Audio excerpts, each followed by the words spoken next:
Any combat pilots on board? The single dad in seat 8A answered. At 37,000 feet over the dark Atlantic, Flight 447 shuddered like something had reached up from the ocean and seized it by the throat. Passengers jolted awake as overhead bins rattled and the seatbelt sign blazed to life. Then came the words, "No one wants to hear at midnight. 600 M from land. If there is anyone on board with military flight experience, please identify yourself to the cabin crew immediately." In row 8E, wedged against the window in a faded Northwestern hoodie, Darius Cole opened his eyes, and for 3 seconds he didn't move. He was a black single dad running on fumes, his dark brown hands already bracing the armrest like they used to brace a stick at speed. His daughter Layla was asleep against his shoulder, her warm brown hand clutching the threadbare teddy bear that had belonged to her mother. But his fingers had already tightened the way they used to tighten on a yoke, and something in his chest that had been dormant for 5 years began to wake up.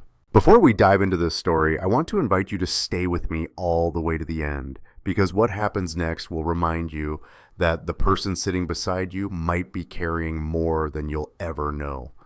Hit that like button and drop a comment telling me what city you're watching from so I can see how far this story travels.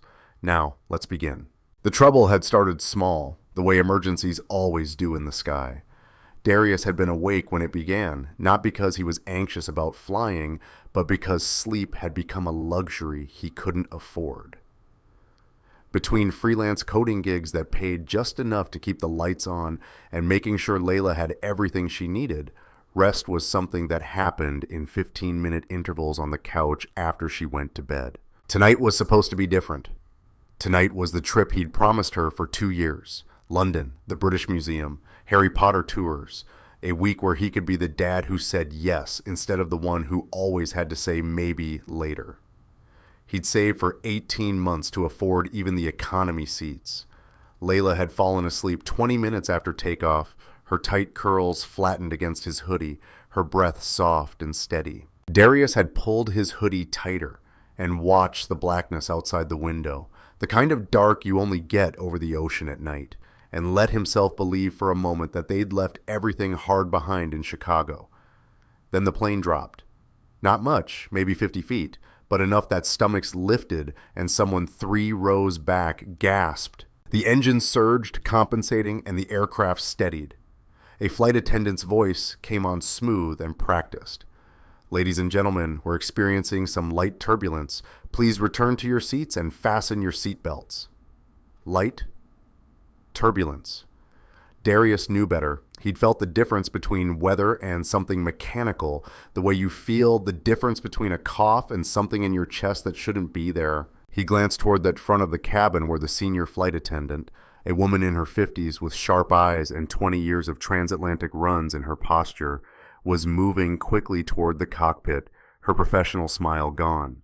Layla stirred but didn't wake.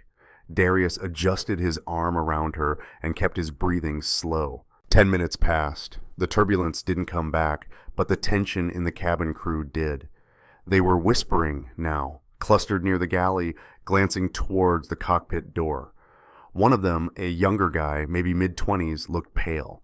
Darius's pulse ticked up. Then the cockpit door opened and the senior flight attendant stepped inside. She was in there for less than a minute. When she came out, her face was stone. She walked straight to the intercom. "Ladies and gentlemen, this is Sandra, your lead flight attendant. I need everyone to remain calm and seated. We have a situation that requires immediate attention. If there is anyone on board with military or commercial flight experience, pilot rated, please press your call button or identify yourself to a member of the crew." The cabin went silent in the way that only happens when 180 people stopped breathing at the same time. Darius's hand was already halfway to the call button before his brain caught up. He hesitated, looking down at Layla. She was still asleep, curled into him like she used to curl into Imani. Her bear, Mr. Buttons, named when she was 3 and insisted buttons were the most important part of any stuffed animal, was tucked under her chin. If he moved, she'd wake up. If he moved, he'd have to explain. If he moved, he'd have to become someone he'd spent 5 years trying to stop being. But the flight attendant was moving down the aisle now, her eyes scanning faces. And Darius knew what happened when no one stepped up. He'd seen it in combat, in cockpits, in moments when hesitation killed people. He pressed the button.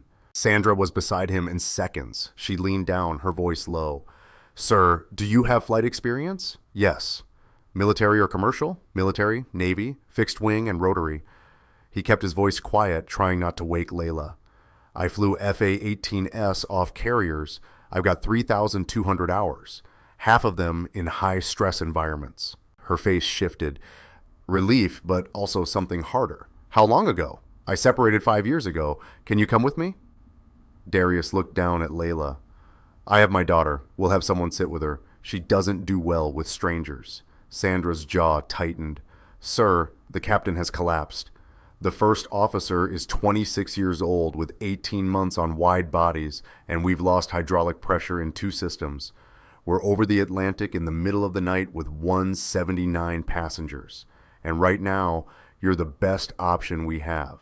So I need you to come with me." Darius felt the floor drop out from under him the way it used to when the catapult fired, and the world went from 0 to 150 knots in 2 seconds. He looked at Sandra. "Give me 30 seconds." She nodded and stepped back. Darius gently shifted Layla off his shoulder and eased her into the seat. She murmured something, her mother's name, but didn't wake. He pulled his jacket over her like a blanket and tucked Mr. Buttons under her arm. Then he leaned close and kissed her forehead.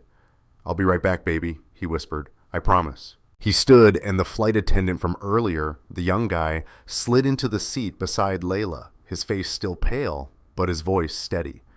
"I've got her, sir. I promise." Darius met his eyes. "If she wakes up, tell her Daddy's helping the pilot and he'll be back soon. Don't let her be scared." "I won't." Darius followed Sandra up the aisle. As they passed through business class, heads turned. A woman in a tailored blazer looked up from her laptop, her expression sharp. "What's going on?" Sandra didn't break stride. "Please remain seated, ma'am. Is there actually something wrong, or is this just protocol?" "Ma'am, because I've been on 100 flights and I've never seen a crew look this rattled." Sandra stopped and turned. Her voice was ice. "The captain is incapacitated. Hydraulics are failing. We have a former military pilot on board, and he's going to help us land this aircraft safely. Now sit down, fasten your seatbelt, and let us do our jobs." The woman's face went white. Sandra turned back to Darius. "Ignore her. Half the people up here think they run the world." They reached the cockpit door. Sandra knocked twice, paused, then knocked 3 more times. A lock clicked and the door swung inward. The cockpit was smaller than Darius remembered cockpits being, and darker. The instrument panels glowed with 100 small lights, but the overhead floods were off, and the only real illumination came from the pale glow of the primary flight display. In the left seat, slumped against the harness, was the captain, mid-50s, gray at the temples, unconscious. A medical kit was open on the floor beside him, and a flight attendant was checking his pulse. In the right seat, hands locked on the yoke, was the first officer. He was young, younger than Sandra had said, with dark hair and eyes that had seen too much in the last 10 minutes. He looked up when Darius stepped in, and the relief on his face was so raw it was almost painful. "You're the Navy guy?" His voice cracked on the last word. "Yeah." Darius moved toward the center console, his eyes already scanning the displays. Airspeed, altitude, heading, engine temps, hydraulic pressure, 2 amber lights, 1 red. His chest tightened. "What happened?" "Captain started feeling chest pains about 20 minutes ago. Shortness of breath, left arm tingling. We were getting ready to declare an emergency and divert when he just collapsed. We've got him on oxygen, but he's unresponsive." The first officer's hands were shaking on the yoke. "I've never landed a 767 alone. I've never even landed in an emergency. And now we're losing hydraulics, and I don't know if I can." "Hey!" Darius's voice cut through the spiral, calm and level. "Look at me." The first officer's eyes snapped to his. "What's your name?" "Carter." "First Officer Jason Carter." "Okay, Jason, I need you to breathe. You're doing fine." The aircraft is stable, you're holding altitude, and you've kept your head. That's half the battle right there. Darius stepped closer, his hand resting on the back of the captain's seat. Now tell me what systems we've lost. Jason took a shaky breath. Hydraulic systems A and B are down to 30%. System C is holding, but it's fluctuating. We've still got flight controls, but they're getting heavier. Autopilot disengaged 10 minutes ago. It wouldn't hold the altitude with the pressure drop. Have you declared an emergency? Not yet. I didn't want to. I thought maybe declare it now. Get a TC on the line and tell them we need priority handling and the nearest suitable airport with long runways and full emergency services. Jason nodded and reached for the radio. His hand was still shaking, but his voice came out clear. Shanwick Control, Britannia 447, we are declaring an emergency. Captain incapacitated, dual hydraulic failure. Requesting immediate diversion to nearest suitable airport. The reply came back in clipped British tones, professional and fast. Britannia 447 Shanwick Control copies your emergency. Stand by for diversion options. Confirm souls on board and fuel remaining. 179 souls, 5 hours fuel remaining. Copied. We're coordinating with Rykuich and Shannon now. Stand by. Darius leaned over the center console, his eyes moving across the hydraulic synoptic display. It was worse than Jason had said. System A was down to 18% and dropping. System B was holding at 29%, but the trend was downward. If they lost C, they'd be flying on nothing but cables and manual reversion. Possible, but brutal. How long ago did the hydraulics start failing? Darius asked. About 5 minutes after the captain went down. I think it's related to the stress. He was trying to troubleshoot something in the system when he collapsed. Darius's jaw tightened. That meant the failure wasn't just mechanical. It was progressive. Something was leaking or a pump was dying and they were on borrowed time. The radio crackled. Britannia 447 Shanwick, we have 2 options for you. Shannon Airport in Ireland. Distance 210 nautical miles, runway 9,246 m or Vagar Airport in the Faroe Islands. Distance 160 nautical miles, runway 12, 10 meters. Weather at Shannon is good, but Vagar is reporting crosswinds gusting to 25 knots in low visibility. Your call. Jason looked at Darius, his face tight. Shannon's longer, safer. Shannon's also 50 miles farther, and we're losing hydraulic pressure every minute. Darius pulled up the navigation display and traced the route to Vagar. It was a tiny island airport in the middle of the North Atlantic, built on a cliff with the ocean on 3 sides and mountains on the 4th. The runway was short, the approaches were tricky, and in good conditions, it was a white-knuckle landing. In these conditions, it was borderline suicidal, but they didn't have good options. How much pressure are we losing per minute? Darius asked. Jason checked the trend. About 2% across both systems. Darius did the math in his head.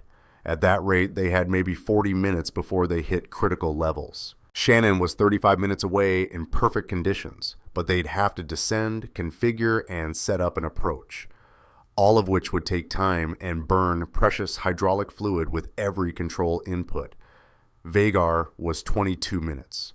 We're going to Vagar, Darius said. Jason's eyes widened. That runway is barely 4,000 feet. We need at least 5 for a safe landing. And that's with full systems. We're not going to have full systems in 30 minutes. We might not have any. Darius met his eyes. If we try for Shannon and the hydraulics quit on final approach, we're ditching in the ocean at night with 179 people and no time to prep. If we go to Vagar, we've got a chance. A chance at what? Slamming into a mountain? A chance at putting this thing on the ground with everyone alive. Jason stared at him, and Darius could see the war happening behind his eyes. Training versus instinct, protocol versus reality. Finally, Jason nodded. Okay, Vagar. Darius keyed the radio. Shanwick, Britannia 447, we're diverting to Vagar. Request vectors and emergency equipment standing by. Copied 447, turn left heading 350, descend and maintain flight level 2550. Vagar emergency services are being notified. We're handing you off to Reiku Control. Good luck. Darius took the yoke on the left side, feeling the weight of it, heavier than it should be, the hydraulics already struggling. "I've got the aircraft." Jason released his grip, his hands trembling. "You have the aircraft." Darius rolled the 767 into a shallow turn, feeling the sluggishness in the controls. It was like flying through mud. Every input took longer to register. Every correction required more force. He could feel the hydraulic pump screaming somewhere deep in the belly of the plane, fighting to keep pressure in lines that were bleeding out faster than they could compensate. Behind him, Sandra appeared in the doorway. "Do we have a plan?" "We're going to Vigar ETA 20 minutes. I need you to prep the cabin for an emergency landing, brace positions, secure everything, get the able-bodied passengers ready to help with an evacuation if we need it." Her face palled, but she nodded. "What do I tell them?" "The truth, we've got a good pilot. We've got a plan and we're going to get them on the ground, but it's going to be rough and I need everyone ready." "Got it." She hesitated. "Your daughter, take care of her, please." "I will." She disappeared, and Darius heard her voice a moment later over the cabin PA, calm and clear and steady as a rock. "Ladies and gentlemen, this is Sandra. We are diverting to an airport in the Faroe Islands due to a medical emergency with the captain and a mechanical issue. We have an experienced pilot assisting, and we will be on the ground in approximately 20 minutes. I need everyone to follow crew instructions exactly. Secure all loose items. Review your safety cards and prepare for a possible emergency landing. We will get through this together." The cabin erupted in murmurs, then voices, then someone shouting. Darius heard Sandra's voice cut through it like a blade. "I need everyone to stay calm and trust the process. Panicking helps no one." Darius focused on the instruments. Altitude 25,000 and descending. Airspeed 280 knots. Hydraulic pressure. System A now at 14%. They were running out of time. The radio crackled. "Britannia 447, Reykjavik control. We have you on radar. Vagar is reporting winds 290 at 20 knots, gusting 25, visibility 3 miles in mist. Runway 13 is available. ILS approach is out of service. You'll be flying a visual approach with radar vectors. No ILS, no precision guidance, just eyeballs and hope." "Copied," Darius said. His voice didn't shake. Jason was staring at him. "Have you ever landed a 767? "No." "Have you ever landed anything this big?" "Biggest thing I flew was an FA 1860,000 pounds max. This thing weighs 400,000. I know." "So how are you so calm?" Darius looked at him, and for the first time in 5 years, he let the truth show. "Because my daughter is in row 8, and I'm not letting her grow up without a father. So I'm going to fly this plane like my life depends on it, because it does." Jason swallowed hard. Then he nodded. "What do you need me to do?" "Run the descent checklist. Call out every step. If I miss something, you catch it. We're a crew now, and we're going to get this done together." "Okay." They descended through the night, the ocean invisible below, the stars cold and distant above. Darius's hands moved across the controls with a precision he thought he'd lost. Muscle memory waking up after 5 years of sleep. He'd forgotten how alive he felt in a cockpit, how everything else fell away. The bills, the loneliness, the weight of being the only parent left. And all that mattered was the machine in the sky and the people depending on him to bring them home. At 15,000 feet, the hydraulic pressure hit single digits on System A. The yoke was so stiff now that Darius had to pull with both hands to make even small adjustments. Sweat ran down his back. "How far out?" he asked. Jason checked the navigation display. 12 minutes. Descent profile looks good. Start configuring flaps. 5. Jason reached for the flap lever and extended them. The plane shuddered as the surfaces moved, and the hydraulic pressure dropped another 2%. Gear down. The landing gear extended with a heavy thunk, and 3 green lights appeared on the panel, but the hydraulic pressure on System B was now at 9% and falling. They were flying on fumes. At 5,000 feet, the clouds broke, and Darius saw it. Vagar, a single strip of asphalt on a barren island, surrounded by cliffs and black water. The runway lights were blazing and he could see emergency vehicles lining the taxiway, their red and blue strobes cutting through the mist. It looked impossibly small. Britannia, 447 Vager Tower, you are cleared to land runway 13. Winds 285 at 22, gusting 28. Emergency equipment is standing by. Cleared to land, runway 13, Darius said. He lined up on final approach, fighting the crosswind. The yoke felt like it was made of iron. Every correction took everything he had, and the plane wallowed through the air like a wounded bird. 2,000 feet, 1,500. The runway rushed up to meet them, and Darius pulled back on the yoke with everything he had, flaring the nose. The main gear hit hard, too hard, and the plane bounced, the tires screaming. He shoved the yoke forward, planted it back down, and reached for the thrust reversers. They didn't deploy. "Rivers are out," Jason shouted. Darius didn't have time to panic. He stood on the brakes, feeling them shudder under his feet. The runway was disappearing fast, the end rushing toward them, and beyond that, nothing but ocean. The plane slowed, 40 knots, 30, 20. They stopped with less than 50 m to spare. Darius sat back in his seat, his hands still locked on the yoke, and for a moment he couldn't breathe.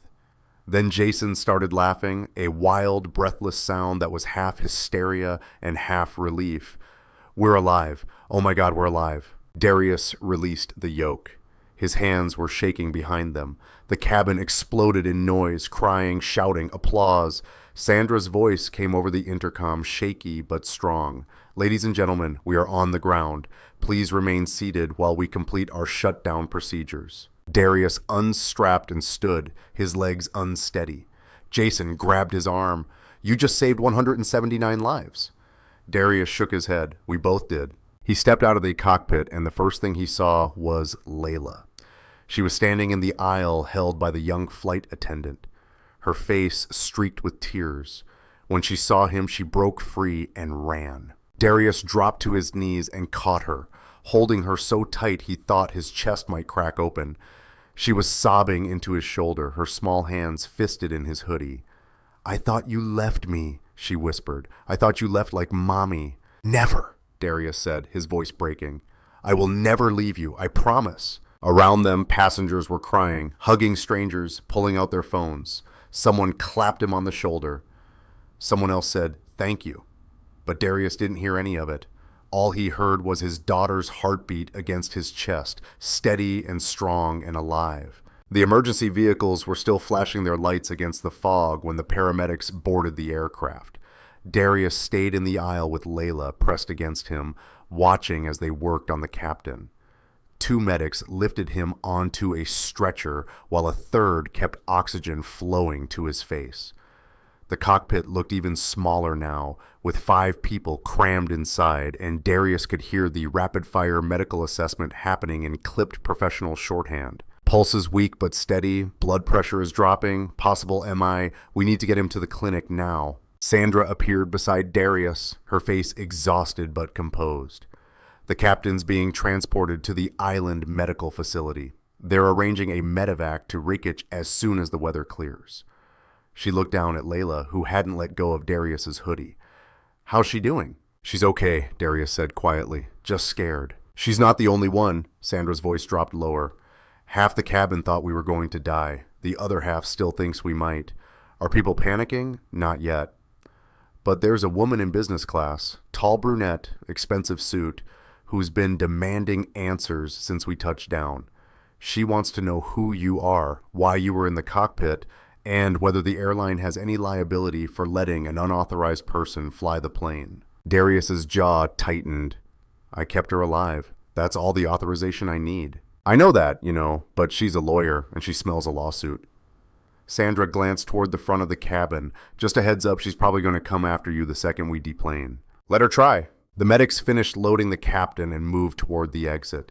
As they passed, one of them, a broad-shouldered man in his 40s, with a thick Faroese accent, paused beside Darius. "You're the one who landed this." "Yeah." The medic looked him up and down, taking in the faded hoodie, the economy-class wristband, the little girl clinging to his side. Then he stuck out his hand. You did good work. Damn good work. Darius shook it. Is he going to make it? If he does, it's because you got him here fast. Another 20 minutes in the air and we'd be having a different conversation. The medic squeezed Darius's shoulder once hard, then followed the stretcher out into the night. Layla looked up at Darius, her eyes red and swollen. Daddy, are we safe now? Yeah, baby, we're safe. Can we go home? Darius's chest ached. Home was a 2-bedroom apartment in a neighborhood that was getting worse every year with rent he could barely cover, and a landlord who didn't fix the heat. Home was waking up at 5 in the morning to code before Layla woke up, then making breakfast and walking her to school and coming back to stare at a laptop screen until his eyes burned. Home was being alone in every way that mattered, but it was theirs. Soon, he said, I promise. Jason emerged from the cockpit, his face pale but steady. He changed out of his uniform jacket and looked younger without it, like a kid playing dress-up in his father's clothes. He walked straight to Darius and extended his hand. I owe you everything, Jason said. His voice was rough. I froze up there. If you hadn't been on this plane... You didn't freeze, Darius interrupted. You kept your head and you flew the approach exactly right. You're the reason we're still here. I'm the reason we almost died. You're the reason we didn't. Darius didn't know what to say to that, so he just gripped Jason's hand and held it for a moment longer than necessary. Sandra moved to the front of the cabin and picked up the intercom. Her voice filled the space, calm and clear. Ladies and gentlemen, we are now going to begin deplaning. Due to the emergency nature of this landing, we will be using stairs directly to the tarmac. Please gather your belongings and proceed slowly and carefully. Ground crew will direct you to the terminal. Thank you for your patience and cooperation. The passengers began to move slowly at first, then faster as the reality of solid ground became real. Some were crying, others were on their phones, voices shaking as they told loved ones they were alive.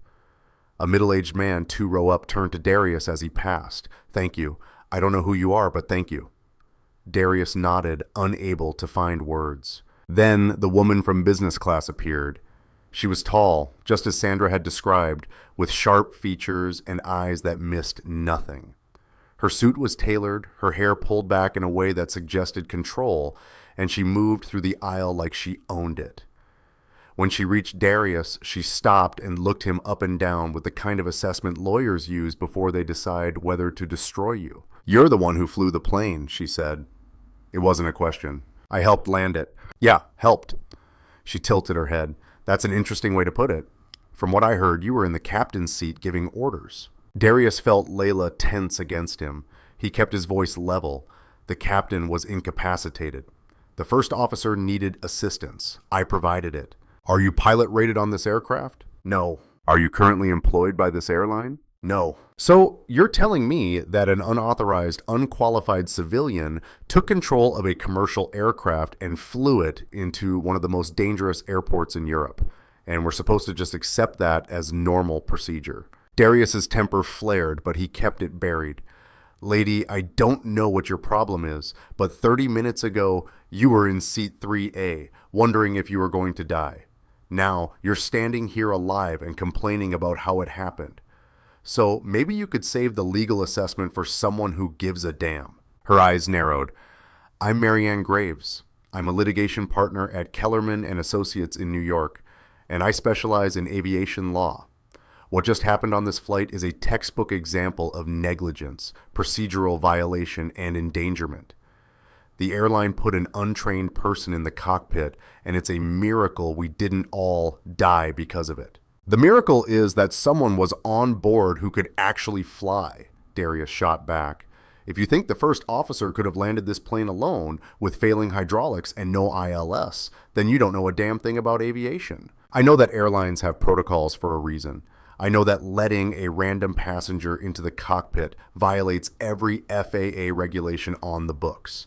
And I know that when this becomes public, there will be lawsuits, investigations, and people losing their jobs. She paused, her gaze sharp. Including you if you had a job to begin with. Darius felt Layla's hand tighten on his hoodie. He looked down at her, saw the fear in her eyes, and made a decision. You want to sue someone? Fine. Sue me, but do it somewhere my kid can't hear you. Marianne's expression flickered just for a second, and Darius saw something under the lawyer veneer. Surprise, maybe, or shame. But it was gone as fast as it appeared. "This isn't over," she said. "Yeah, it is." Darius picked up his backpack and Layla's, then moved past her toward the exit. The stairs were slick with mist, and the wind off the ocean was cold enough to cut through his hoodie in seconds. Layla shivered against him, and Darius pulled her closer as they descended to the tarmac. The terminal was a low building with lights blazing in every window, and ground crew and orange vests were directing passengers towards the doors. Inside, it was chaos. The terminal at Vagar was small, barely big enough to handle a regional flight, let alone a diverted wide body with 179 passengers. People were crammed into every available space, sitting on benches, leaning against walls, sprawled on the floor with their carry-ons as pillows. The airline had set up a makeshift customer service desk near the gate, and the line was already 30 people deep. Darius found a spot near the back wall and sat down with Layla in his lap.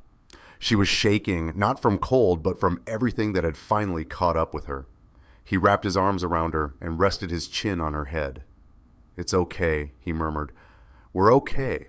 "I thought you weren't coming back," she whispered. "When that lady woke me up and you were gone, I thought..." "I know, baby, I know. But I promised I'd always come back, and I will, no matter what." She buried her face in his chest and cried, quiet and exhausted. And Darius held her and tried not to think about how close they'd come to him breaking that promise forever. Across the terminal, he saw Jason talking to a cluster of flight attendants. Sandra was there too, her arms crossed, her face drawn. Every few seconds, one of them would glance toward Darius, then quickly look away. He knew what that meant. They were already talking about what happened, already deciding how to frame the story, already figuring out who was a hero and who was a liability. Darius didn't care. He'd done what needed to be done, and that was enough. A few minutes later, a man in a heavy parka and Faro's Airport Authority badge approached. He was older, maybe 60, with weathered skin and the kind of calm that came from a lifetime of dealing with emergencies. "You are Darius Cole?" he asked, his English accented but clear. "Yeah, I am. Ivan Peterson, airport manager. I need to speak with you about the landing." Darius's stomach sank. "Am I in trouble?" Ivan's face softened. "No, you are a hero, but there will be questions from the airline, from the aviation authority, from investigators. It is procedure. You understand?" "I understand." "Good. For now, rest. We are arranging hotels for all passengers. You and your daughter will have a room tonight, and tomorrow we will sort everything else." He paused, then added quietly, "What you did was extraordinary. I have worked in aviation for 40 years, and I have never seen anything like it." Darius didn't know what to say to that, so he just nodded. Ivan left, and Darius closed his eyes and let the exhaustion wash over him. He'd been awake for nearly 20 hours, and his body was starting to shut down. But every time he tried to relax, his mind went back to the cockpit, the weight of the yoke, the feel of the hydraulics failing, the moment when he wasn't sure they were going to make it. He'd spent 5 years trying to forget what it felt like to fly. 5 years convincing himself that he was better off on the ground, that the sky was something he'd left behind, along with the uniform and the call sign and the life he'd had before Imani died. But tonight, in that cockpit, he'd remembered. And now, he didn't know how to forget again. An hour later, a bus arrived to take passengers to a hotel in the main town of Toron. Darius carried Layla through the dark, her head heavy on his shoulder, and found a seat near the back. The bus was quiet, except for the hum of the engine and the occasional murmur of conversation. Outside, the island was invisible in the fog, just shapes and shadows and the distant sound of waves against rock. The hotel was small and old, with narrow hallways and rooms that smelled faintly of salt and wood. Darius's room was on the second floor with a single bed, a desk, and a window that looked out over the harbor. He laid Layla down and pulled the blanket over her, tucking Mr. Buttons under her arm. She was asleep before he even turned off the light. Darius stood at the window and stared out at the black water. Somewhere out there, beyond the fog, the sun would rise in a few hours and turn the world back into something recognizable.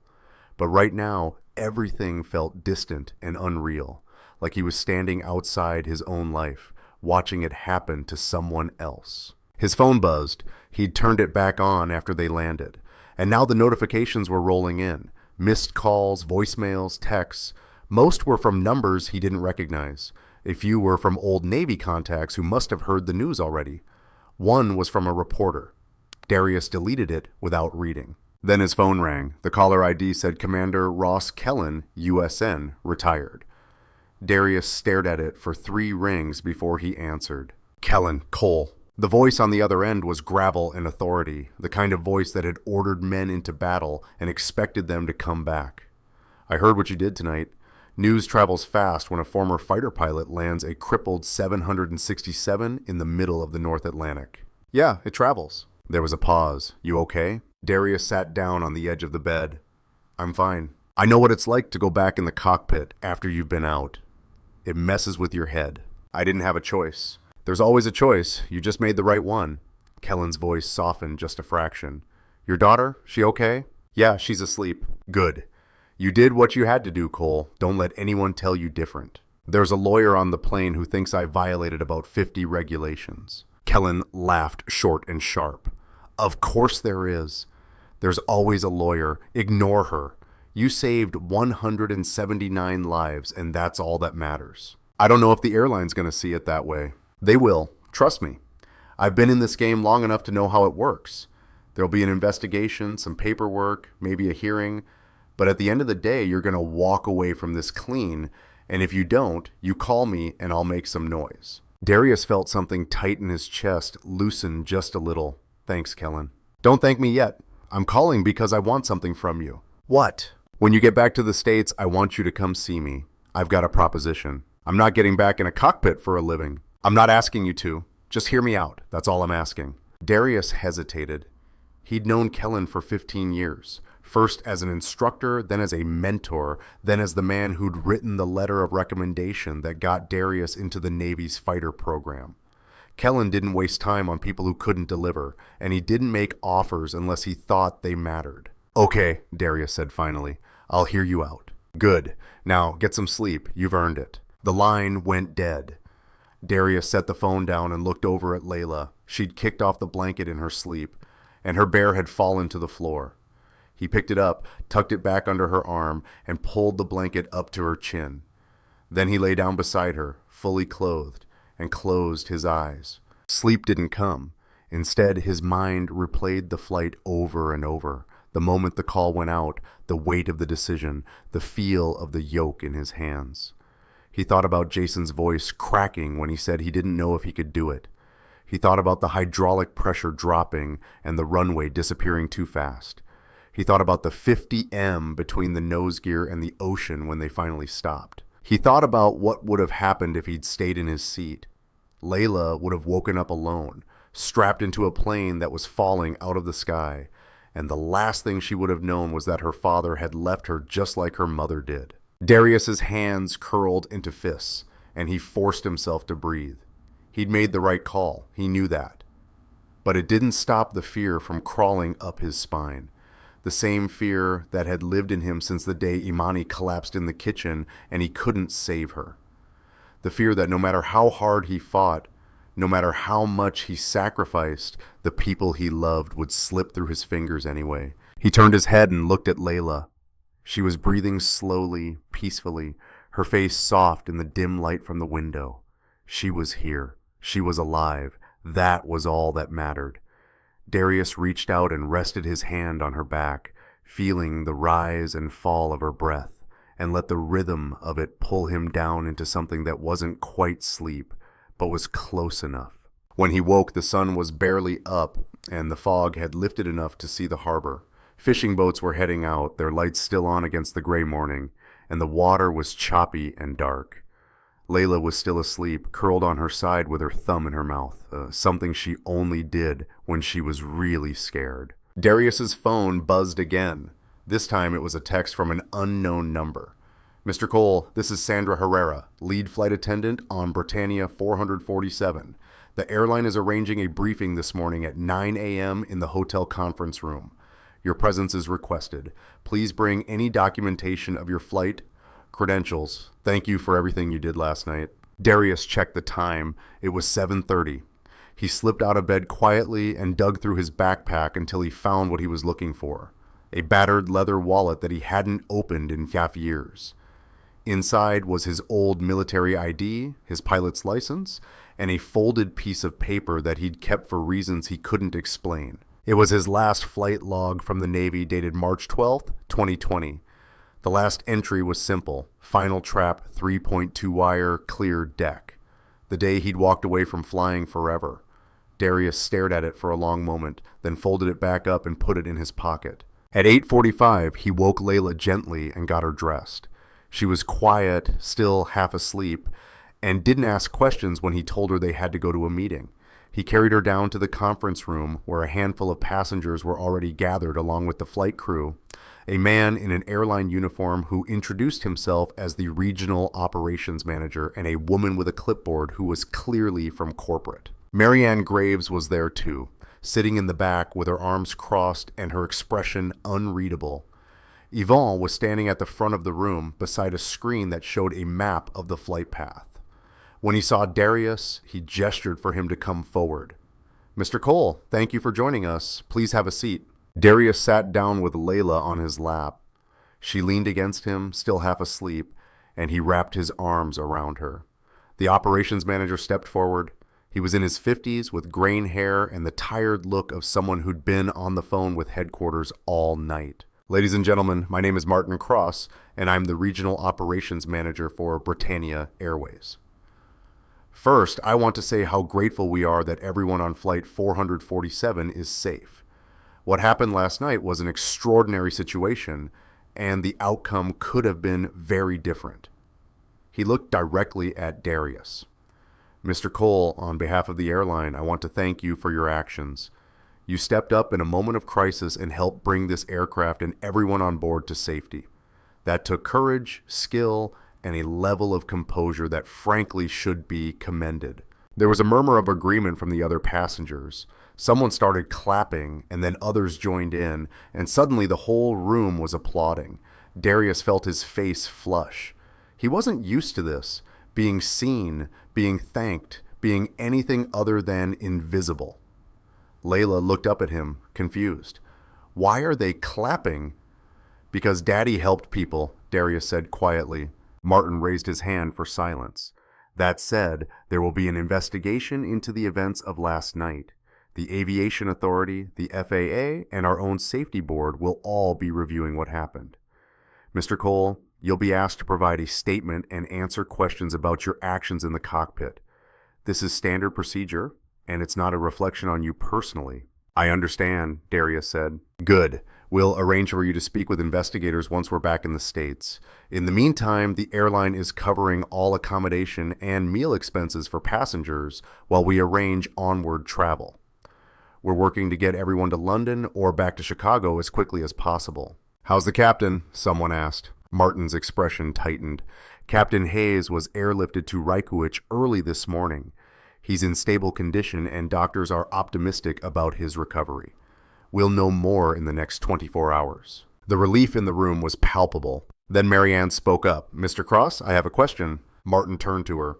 "Yes, Miss Graves." "What's the airline's position on liability? Specifically, the decision to allow an unqualified passenger into the cockpit during a critical phase of flight?" The room went silent. Martin's jaw tightened. "Miss Graves, I understand you have concerns, but this isn't the appropriate forum." "I disagree.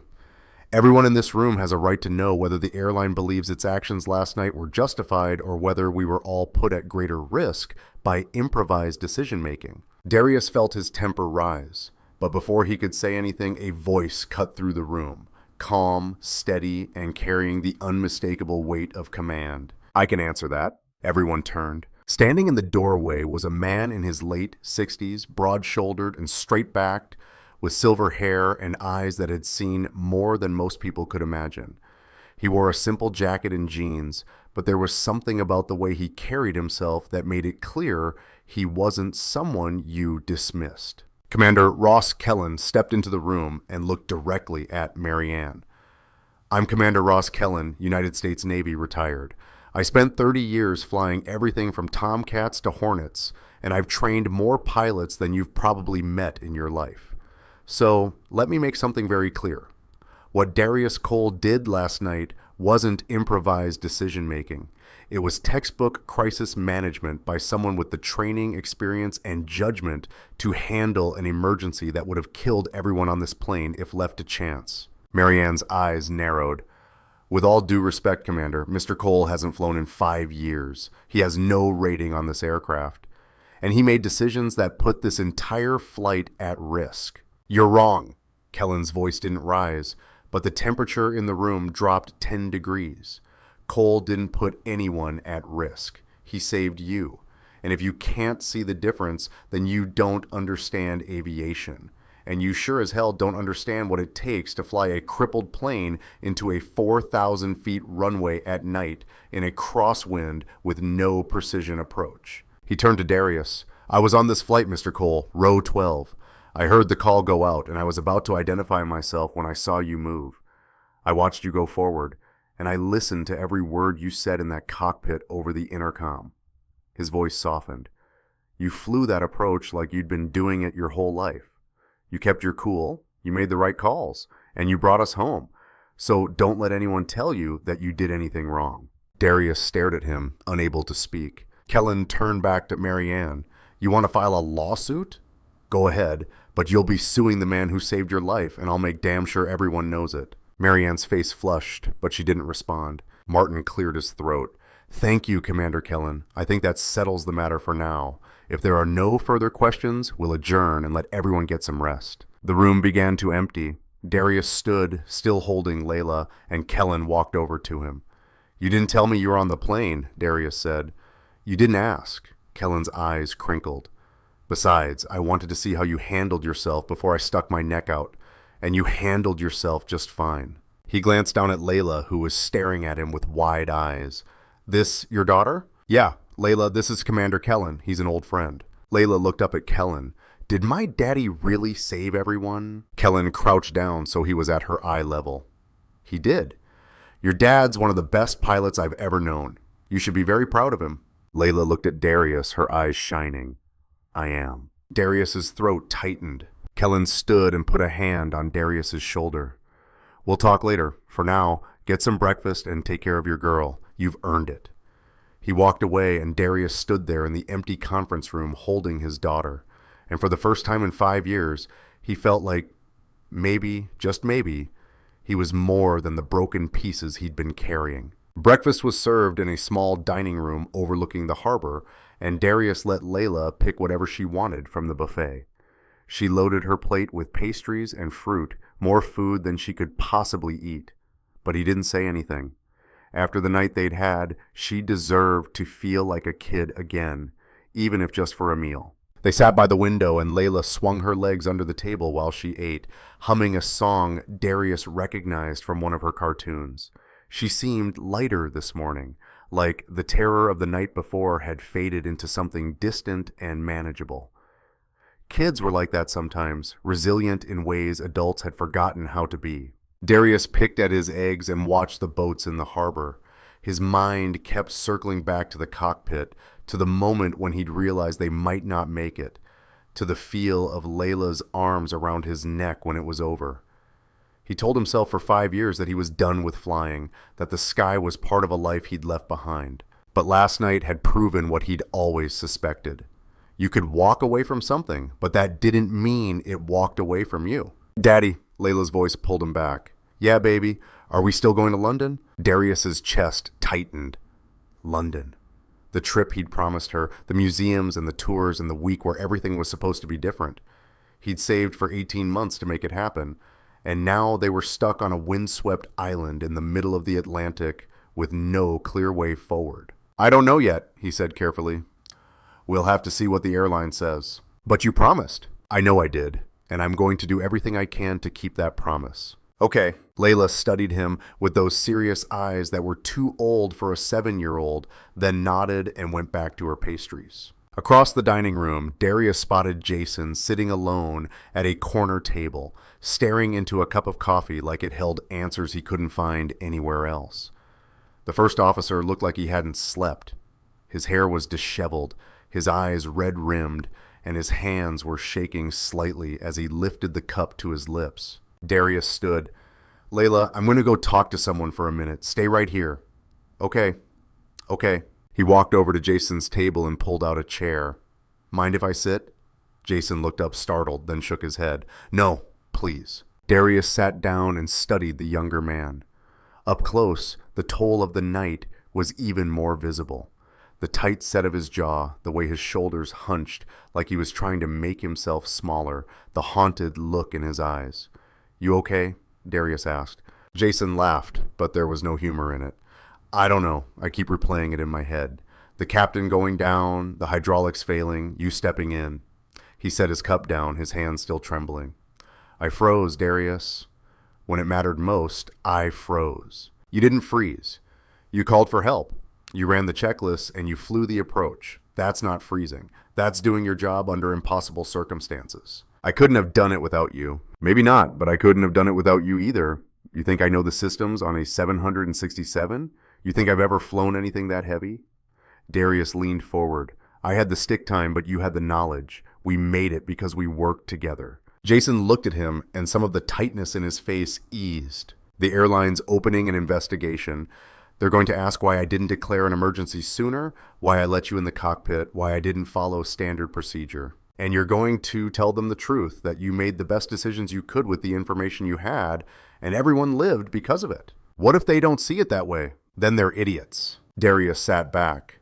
"Listen, I've been in situations where everything went sideways, and people wanted someone to blame after the fact. The ones who survive are the ones who can look in the mirror and know they did the right thing, even if it wasn't the easy thing. You did the right thing last night. Don't let anyone take that from you." Jason's throat worked. "Thank you." "Don't thank me. Just keep flying. The world needs pilots who can keep their heads when everything's falling apart." They sat in silence for a moment, and then Jason said quietly, "The captain's going to be okay. I got word this morning he's stable, and they think he'll make a full recovery." Relief washed through Darius. "That's good. That's really good." "Yeah." Jason looked out the window at the gray sky. "I keep thinking about his family, his wife, his kids. If we hadn't made it, they'd be getting a very different phone call right now. But they're not. He's alive, and so is everyone else on that plane. That's what matters." Jason nodded, but Darius could see the weight still pressing down on him. The weight of almost. The weight of what if. The weight every pilot carries after they've seen how close the edge really is. Darius stood. "Get some rest. You look like hell. You're not exactly fresh yourself." "Yeah, well, I've got a 7-year-old who thinks sleep is optional." Darius managed a small smile. "Take care of yourself, Jason. You too." Darius returned to Layla, who had finished her pastries and was now drawing on a napkin with a pen she'd borrowed from somewhere. He looked over her shoulder and saw that she was drawing an airplane, a big one with windows and wings and little stick figures inside. "That's a good drawing," he said. "It's us," Layla said, pointing to 2 figures near the front. "That's you and that's me." Darius's throat tightened. "Yeah, baby, that's us." After breakfast, they went back to the room, and Darius tried to figure out what came next. The airline had promised to arrange onward travel, but with the investigation ongoing and the aircraft grounded for inspection, it wasn't clear when that would happen. He checked his phone and found a dozen more messages. Some from reporters, some from people he barely knew, and one from his landlord asking if the rent would be late again this month. Darius deleted most of them and focused on the ones that mattered. There was another text from Sandra letting him know that a replacement aircraft was being flown in and passengers would likely be on their way to London by tomorrow morning. There was a voicemail from Martin Cross, the operations manager, asking Darius to call him when he had a chance. And there was a message from Kellen that just said, "Meet me in the lobby at noon. We need to talk." Darius glanced at the clock. It was 10:30. He had 90 minutes. He spent the time with Layla. reading to her from a book they'd brought, and playing simple games to keep her mind off everything that had happened. She was doing better than he'd expected, but he could see the cracks starting to show. The way she flinched when a door slammed down the hall, the way she kept checking to make sure he was still there. Trauma didn't announce itself all at once. It crept in slowly in the spaces between normal moments, and Darius knew from experience that the real work of healing would come later when the adrenaline wore off and the nightmares started. At noon, he took Layla down to the lobby where Kellen was waiting in one of the chairs near the fireplace. The commander stood when he saw them, and Darius noticed for the first time how much older Kellen looked than he remembered. The silver hair was thinner, the lines around his eyes deeper, but the sharpness in his gaze was the same.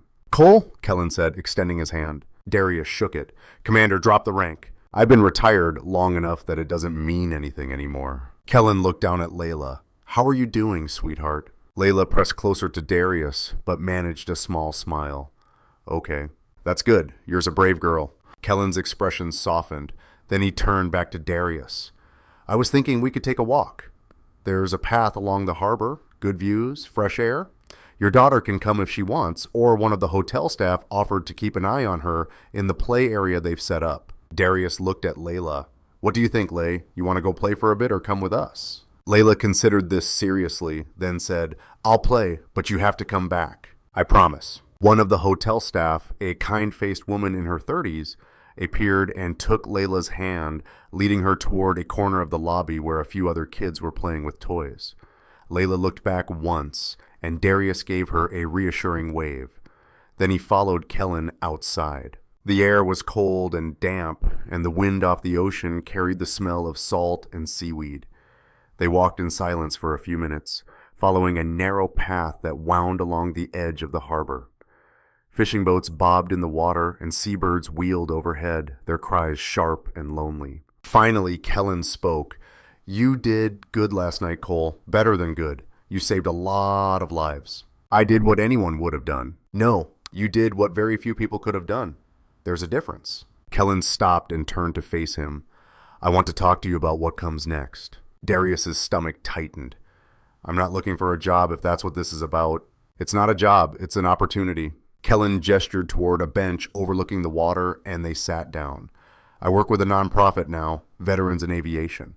We help former military pilots transition back into civilian flying.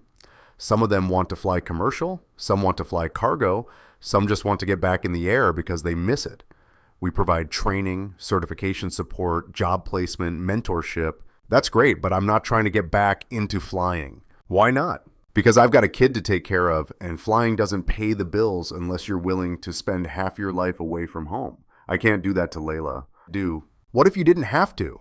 Kellen's gaze was steady. "What if there was a way to fly on your terms? Part-time, flexible schedule, good pay, and based out of wherever you want to live." Darius frowned. "That doesn't exist." "It does if you know where to look. There are charter operations, corporate flight departments, emergency medical services, all kinds of flying that doesn't fit the traditional airline mold. And with your background, you'd have your pick of opportunities. I've been out of the cockpit for 5 years.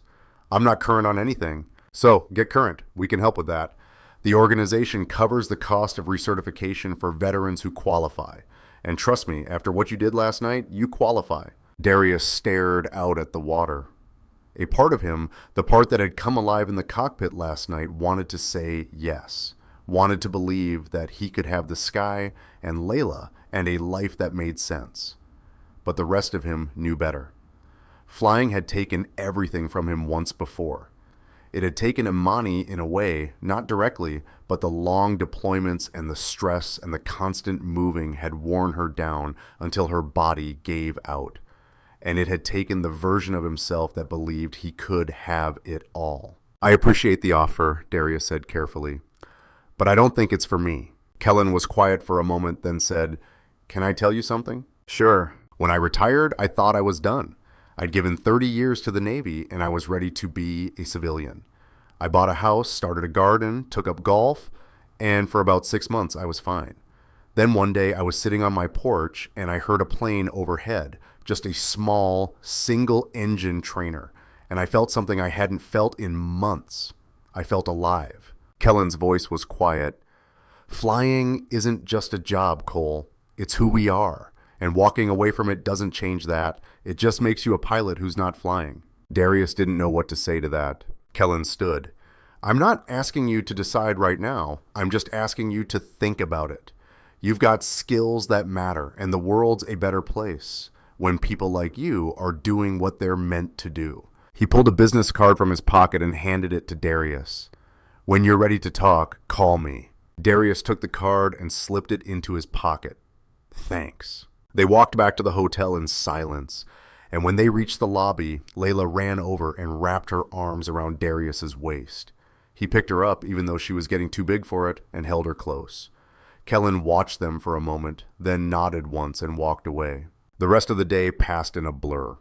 The airline confirmed that a replacement aircraft would arrive the next morning, and passengers would be able to continue to London or return to Chicago, depending on their preference. Darius decided they'd go to London. He'd promised Layla, and he wasn't going to break that promise if he could help it. That evening, as the sun set over the harbor and turned to the sky shades of orange and gold, Darius took Layla for a walk along the waterfront. She held his hand and skipped beside him, chattering about the toys she'd played with and the other kids she'd met. And for a little while, everything felt almost normal. Then she stopped and looked up at him. Daddy, why did you go into the cockpit? Darius crouched down so he was at her level. Because the pilot needed help, and I was the only one who could give it. But you were scared. Yeah, I was. Then why did you do it? Darius thought about how to answer that.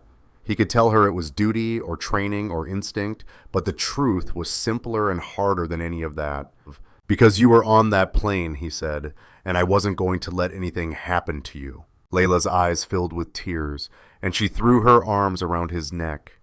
I love you, Daddy. I love you too, baby, more than anything. They stayed like that for a long time. That night, after Layla was asleep, Darius stood at the window and looked out at the lights of the harbor.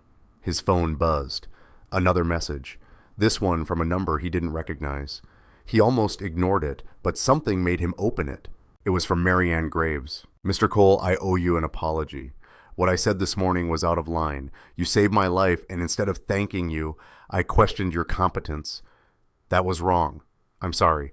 If there's ever anything I can do to repay the debt I owe you, please let me know. Darius stared at the message for a long moment, then typed a reply. No apology necessary. We were all under stress. Glad you made it home safe. He hit send and set the phone down. Then he pulled out Kellen's business card and stared at it. The logo was simple, a pair of wings with the words Veterans in Aviation underneath.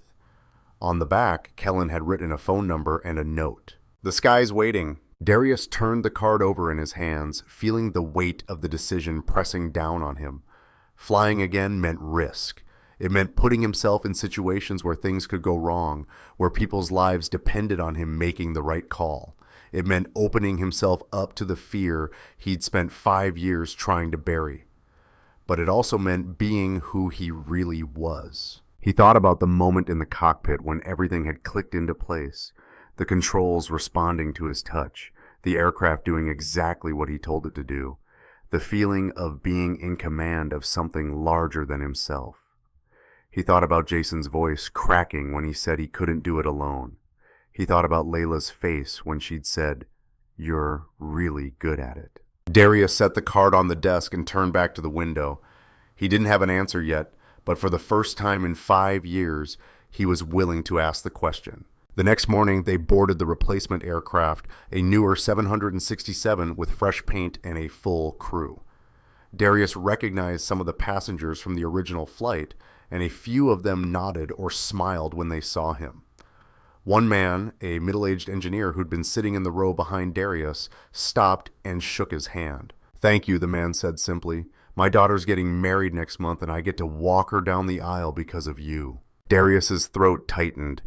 "I'm glad you'll be there." They found their seats this time in row 12, upgraded by the airline without explanation, and Layla pressed her face to the window as the plane taxied to the runway. Darius watched her, then looked forward toward the cockpit door.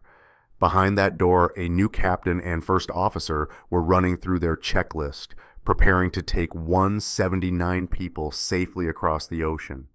They were trained, certified, competent. They didn't need Darius's help, but part of him wished he could be up there anyway. The engine spooled up and the plane began to roll. Layla grabbed Darius's hand as they lifted off, and he squeezed back, reassuring her even though his own heart was pounding. The landing gear retracted with a thunk, and the aircraft banked gently over the Faroe Islands, leaving the tiny runway in the cold, gray ocean behind. Darius closed his eyes and let himself remember what it felt like to fly. 2 hours later, they touched down at Heathrow. The landing was smooth, professional, unremarkable, the kind of landing that passengers barely noticed. Darius felt Layla relax beside him, and he realized that she'd been holding her breath since the wheels left the ground. "See," he said gently, "totally fine." "I know," Layla said, but her hand was still gripping his. They deplaned and made their way through customs. And for the first time in what felt like forever, Darius allowed himself to believe that maybe the trip could still be what he'd promised. London was waiting. Museums and history in a week where they could just be a father and daughter exploring the world together. But as they stepped out into the arrivals hall, Darius's phone buzzed. He pulled it out and saw a message from Martin Cross. "Mr. Cole, the Aviation Authority has requested a formal interview regarding the events of Flight 447. They'd like to speak with you as soon as possible. Can you make yourself available tomorrow morning at our London office?" Darius's stomach dropped. Layla tugged on his sleeve. "Daddy, is everything okay?" He looked down at her and forced a smile. "Yeah, baby, everything's fine." But as they walked towards the taxi stand, he couldn't shake the feeling that the flight wasn't over yet. Not by a long shot. And somewhere in the back of his mind, a voice that sounded a lot like Kellen's whispered, "The sky's waiting." Darius didn't know if he was ready to answer, but he was beginning to think he didn't have a choice. The hotel room in London was nicer than anywhere Darius had stayed in years. The airline had upgraded them again. Corporate guilt, he figured. Or maybe just an acknowledgement that putting him through an investigation while he was supposed to be on vacation was a lousy thing to do. The room had 2 beds, a view of the Thames, and complimentary breakfast that Layla had already spotted in the brochure, but Darius barely noticed any of it. He stood at the window watching the city lights reflect off the river, his phone still in his hand. Martin Cross's message glowing on the screen. A formal interview with the Aviation Authority. Tomorrow morning, as soon as possible. He'd known this was coming. Kellen had warned him. Martin had mentioned it back in the Faroes. And Darius had spent enough time in the military to understand how investigations worked. Someone had to answer questions. Someone had to explain why procedures were broken, why an unauthorized person entered the cockpit, why decisions were made that fell outside the neat lines of regulatory compliance. That someone was him. Layla was already in her pajamas, sitting cross-legged on her bed with Mr. Buttons in her lap, flipping through a guide to London that the hotel had left on the nightstand. "Daddy, look, there's a place where you can see real mummies. Can we go?" Darius turned from the window and managed a smile. "Yeah, baby. We can go tomorrow." His smile faltered. "Maybe the day after. I have to take care of something tomorrow morning." "What kind of something?" "Just a meeting, boring, grown-up stuff." Layla wrinkled her nose. "How long?" "I don't know. A few hours, maybe." He crossed the room and sat down on the edge of her bed. "But I'll be back before lunch, and then we'll go see those mummies. Deal." She considered this, then stuck out her pinky. "Deal." Darius hooked his pinky with hers and felt the familiar ache in his chest, the one that came every time he had to choose between being the dad she deserved and dealing with the wreckage of everything else. He'd been making that choice for 5 years, and it never got easier. That night, after Layla fell asleep, Darius sat at the small desk in the corner and tried to prepare. He pulled out his old military ID, his pilot's license, and the folded flight log he'd carried from the Faroes. Then he opened his laptop and started writing down everything he could remember about the flight. The sequence of events, the decisions he'd made, the reasons behind each one. It was the kind of debriefing he'd done 100 times in the Navy, breaking down a mission into facts and timelines and justifications. But this felt different. This wasn't a debrief with fellow pilots who understood the context. This was an investigation by people who would be looking for fault, for liability, for someone to hold accountable if the narrative went wrong. He wrote for 2 hours, then read it over and deleted half of it. Too defensive, too emotional. He started again, forcing himself to stay clinical, factual, precise. By the time he finished, it was past midnight, and his eyes were burning. He closed the laptop and looked over at Layla. She was curled on her side, one arm draped over Mr. Buttons, her breathing soft and even. Darius walked over and pulled the blanket up to her chin, then kissed her forehead. "I'm sorry," he whispered. "I'm sorry this trip isn't what I promised." She didn't wake, and Darius went back to the window and stared out at the city until exhaustion finally pulled him under. The next morning, he left Layla with a hotel staff member who ran a kids program, arts and crafts, games, supervision, in a bright room filled with toys. Layla had been hesitant at first, but the woman was warm and patient, and there were 2 other kids already playing, and eventually Layla had let go of Darius's hand and joined them. "I'll be back by noon," Darius told the woman. "If she needs anything, if she gets scared or upset, you call me immediately." "Of course, Mr. Cole. She'll be fine." Darius watched through the window as Layla sat down at a table and picked up a crayon, and then he forced himself to turn away. The Britannia Airways office was in a glass tower near Canary Wharf, all polished steel and corporate efficiency. Darius took the elevator to the 14th floor and gave his name to the receptionist, a young woman with perfect makeup and a smile that didn't reach her eyes. As a black man in that gleaming space, he could feel the quiet, measuring looks he'd learned to ignore a long time ago. "Mr. Cole, they're expecting you. Conference room B, just down the hall." Darius followed her directions and found himself standing outside a door with a frosted glass and the airline's logo etched into it. He could see shapes moving inside, 3, maybe 4 people. He took a breath, straightened his shoulders, and knocked. "Come in." He opened the door and stepped inside. The conference room was large and impersonal, with a long table, uncomfortable chairs, and a view of the river that was probably meant to be calming, but just felt cold. Seated at the table were 4 people. Martin Cross was there looking tired and official. Beside him was a woman in her 50s with gray hair pulled into a tight bun and the kind of no-nonsense expression that suggested she'd seen every excuse and wasn't buying any of them. Across from them sat a younger man in a suit with a briefcase open in front of him, and at the head of the table was someone Darius hadn't expected to see, Commander Ross Kellen. Kellen caught Darius's eye and gave the smallest nod. Martin stood. "Mr. Cole, thank you for coming. Please have a seat." Darius sat down across from the woman with the bun. She studied him for a moment, then extended her hand. "I'm Diana Ashford, Senior Investigator with the Civil Aviation Authority. This is Thomas Greaves from the airline's legal team, and I believe you already know Commander Kellen and Mr. Cross." Darius shook her hand.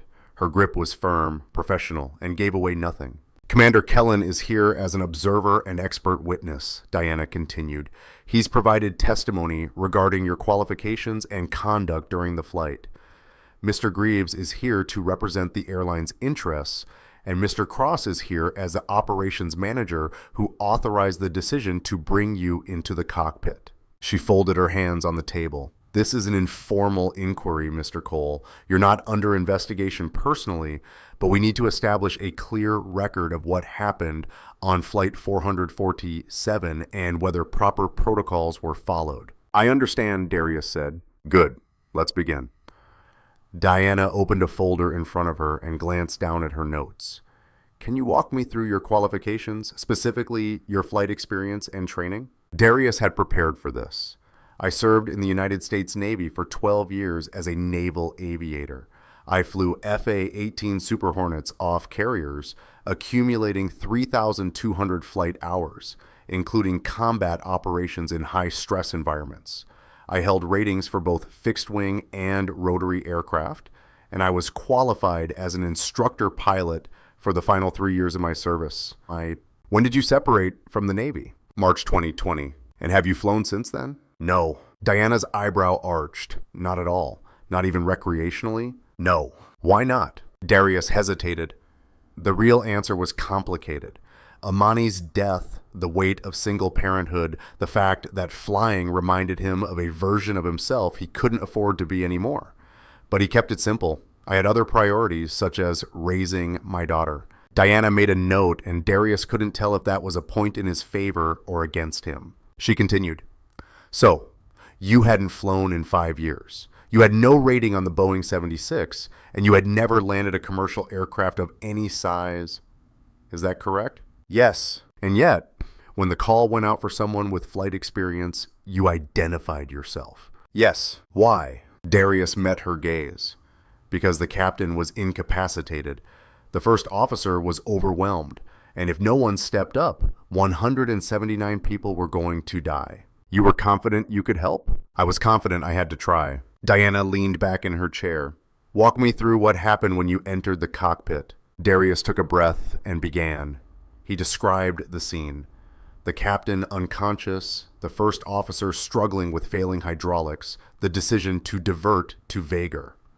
He explained how he had assessed the systems, worked with Jason to configure the aircraft, and made the call to go for the shorter runway because time was running out. Diana interrupted. "You made the decision to divert to Vagar over Shannon, even though Shannon had a longer runway and better weather." "Yes." "Why?" "Because we were losing hydraulic pressure at 2% per minute, and Shannon was 35 minutes away. I calculated that we'd hit critical levels before we could complete the approach. Vagar was 22 minutes. It gave us a better chance. But the runway at Vagar is only 4,000 feet, and you are flying a heavy aircraft with degraded systems. That's an extremely dangerous approach." "It was, but ditching in the ocean at night would have been worse." Thomas Greaves, the lawyer, spoke up for the first time. His voice was smooth, practiced. "Mr. Cole, did you consult with air traffic control or the airline's operations center before making that decision?" "There wasn't time. We had seconds to decide, not minutes." "So you made a unilateral decision that put the aircraft and all passengers at significant additional risk." Darius's jaw tightened. "I made the decision that gave us the best chance of survival. If you think there was a better option, I'd love to hear it." "That's not the point. The point is that you, an unqualified, unauthorized person, took control of a commercial flight and made decisions that should have been made by trained airline personnel." Kellen's voice cut through the room like a blade. "With all due respect, Mr. Greaves, the trained airline personnel consisted of a 26-year-old first officer who'd never handled an emergency of that magnitude. Cole had more flight experience in high-pressure situations than most commercial pilots will see in their entire careers. He made the right call." Thomas's eyes narrowed. "That's not for you to decide, Commander." "Actually, it is. I've been flying for 40 years, and I've investigated more aviation incidents than you've probably read about. What Cole did was textbook decision-making under pressure. If you want to second-guess him from the comfort of this conference room, go ahead, but don't pretend you would have done better." Diana held up a hand. "Gentlemen, let's stay focused." She turned back to Darius. "Mr. Cole, when you landed at Vagar, the thrust reversers failed to deploy. Is that correct?" "Yes." "And you were able to stop the aircraft using only the brakes?" "Yes." "How much runway did you have left?" Darius's chest tightened. He could still see it, the end of the runway rushing toward them, the black water beyond. About 50 m. The room went silent. Diana's expression didn't change, but Darius saw something flicker in her eyes. 50 m, give or take? That's less than 200 feet. "I'm aware." She made another note, and this time Darius was certain it wasn't in his favor. "Mr. Cole, I have to ask, do you understand how close you came to a catastrophic outcome?" "I was there. I know exactly how close we came. And yet, you still believe you made the right decision." "I do. Even though you nearly ran out of runway, even though..." Darius leaned forward. "Miss Ashford, I'm not going to sit here and pretend it wasn't terrifying. It was. But I had a choice to try for a landing that might kill us or guarantee that we die in the ocean. I chose the option that gave us a chance, and it worked. 179 people walked off that plane alive. That's not luck. That's skill, judgment, and a little bit of desperation. If you want to write me up for not following protocol, fine. But don't tell me I was wrong." Diana studied him for a long moment, and Darius couldn't read her expression. Then she closed her folder. Thank you for your candor, Mr. Cole. I think we have what we need for now. That's it? For now. We'll be compiling a full report, and there may be additional questions as the investigation proceeds. But unless something changes, you're free to go. Darius stood, feeling the tension drain out of his shoulders. What happens next? We'll review the flight data, interview the other crew members, and assess whether any regulations were violated. Once that's complete, we'll issue findings and recommendations. Diana's voice softened just slightly. For what it's worth, Mr. Cole, I've been doing this job for 20 years, and I've seen a lot of pilots make decisions under pressure. Not all of them were good decisions. Yours was. Darius didn't know what to say to that, so he just nodded. Martin stood and walked Darius to the door. In the hallway, he lowered his voice. That went better than I expected.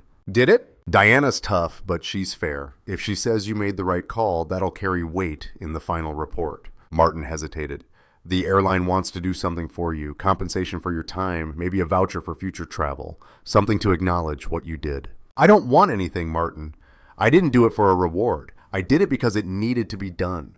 Darius met his eyes. If the airline wants to do something, make sure Captain Hayes and his family are taken care of. That's all I care about. Martin nodded slowly. I'll make sure that happens. Darius turned to leave, but Kellen appeared in the hallway.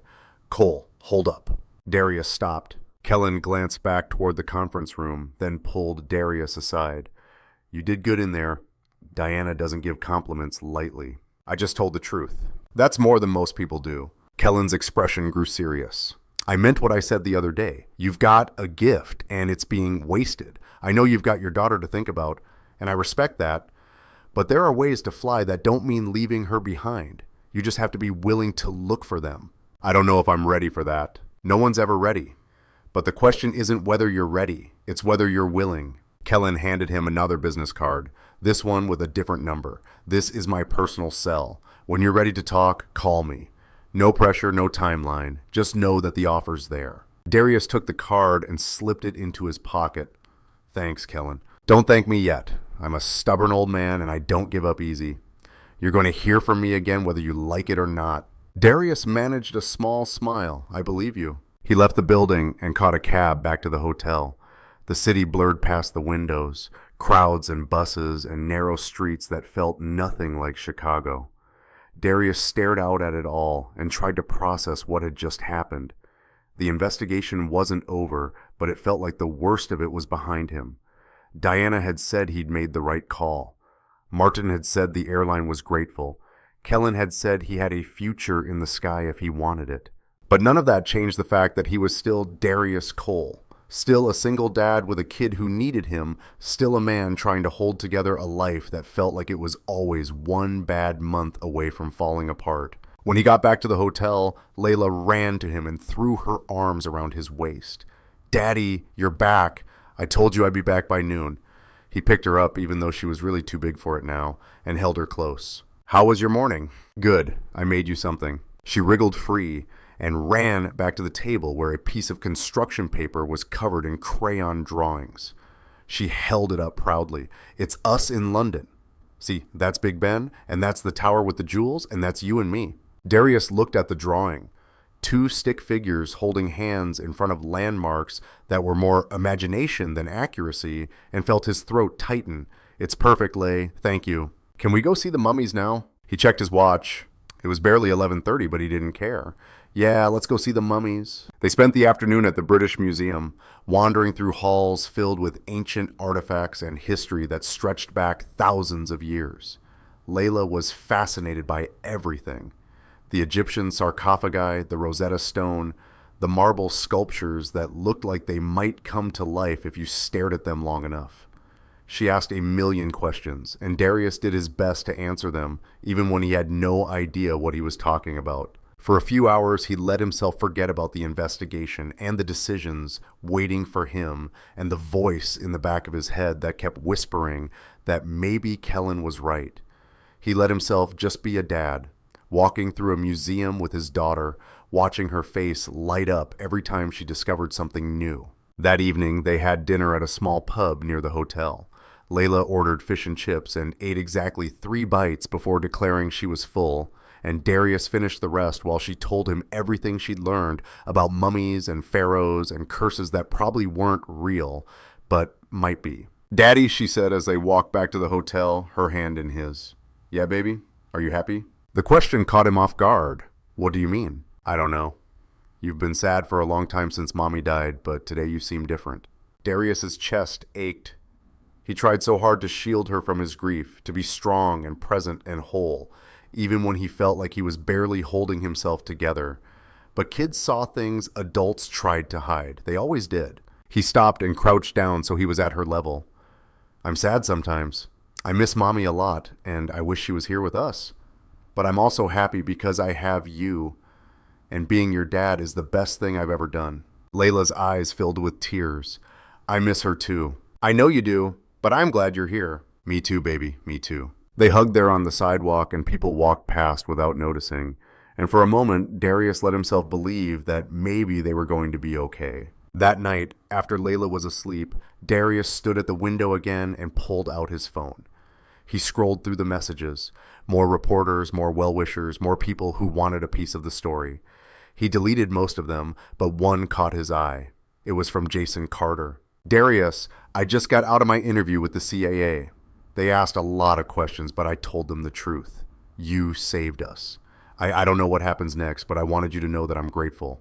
If you ever need anything, call me." Darius stared at the message for a long time, then typed a reply. "You did great up there, Jason. Don't let anyone tell you different. Take care of yourself." He hit send, then opened a new message and pulled up Kellen's number.